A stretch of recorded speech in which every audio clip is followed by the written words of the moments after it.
Hi, I'm Tim. Welcome to our channel and thanks for logging on. If you enjoy these videos, do me a favor and subscribe to our YouTube channel right here at Watchbox Reviews.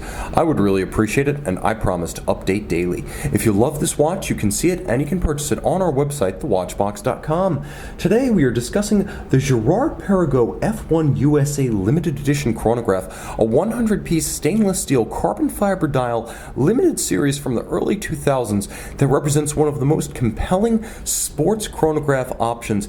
Is an alternative to a Rolex Daytona when you're talking under $4,000. Now, you don't ordinarily talk of Daytona alternatives under $4,000, but with a manufactured pedigree, case, bracelet, and movement, this watch deserves to be part of the discussion.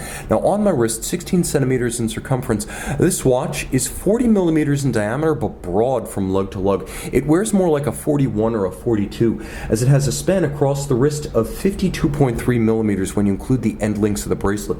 It's not thick, however. At 12.6, it's right about in the same range as a Daytona. A Daytona is about 12.5, 12.6. This is 12.6. The timepiece featuring a spacing of 21 millimeters between the lugs, so if you were to throw it on a strap, it would have a wonderfully broad, planted, and modern stance on a strap.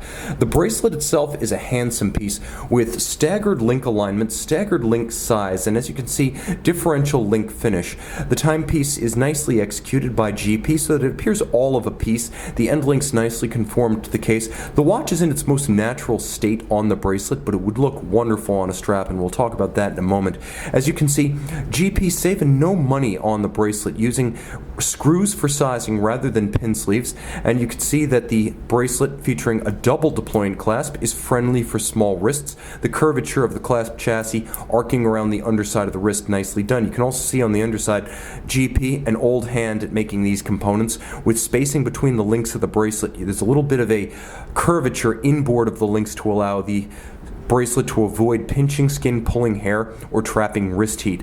Now, the watch is simple but strong, with the sides satin finished. There's a wonderful banana-like arc that drapes the watch, traditional in shape but modern in size around the wrist. You can see more of those traditional features on the crown side, where you have pump pushers, and you'll note that they have a slight conical profile at their centers. They come to a little bit of a point. The bezel is sloped, and as you can see, it features a concentric circular satin grain. There is a contrast between polish and satin on this watch that's well executed, and the dial featuring, I'm going to give you as much light as possible, carbon fiber, and two different colors, or I should say shades of carbon fiber. Lighter for the sunken subregisters, a little bit darker for the dial itself. Tachymeter scale outboard. This was not one of the explicitly Ferrari branded GPs made from 1994 to 2004, but it was launched in that period, and there's no doubt that this F1 limited edition with a few shocks of yellow is nodding and winking at you in reference to the great Scuderia. Applique and faceted dart style hour indices with Arabic numeral 12, triple register chronograph. You can see everything is nicely loomed, as all three registers, though curiously not the chronograph seconds, feature super luminova. Turn it all over, and well, I can't show you what's inside, but I can assure you that this watch will be an exclusive piece, as that mirror polished caseback denotes one of 100 made, number 85, powered by a Girard-Perregaux manufactured base caliber 3370. It features a 46-hour power reserve wound by automatic means and unidirectional winding action for greater winding efficiency. It features both stop seconds and a quick set date, and a Dubois-Dupraz vertical clutch chronograph module.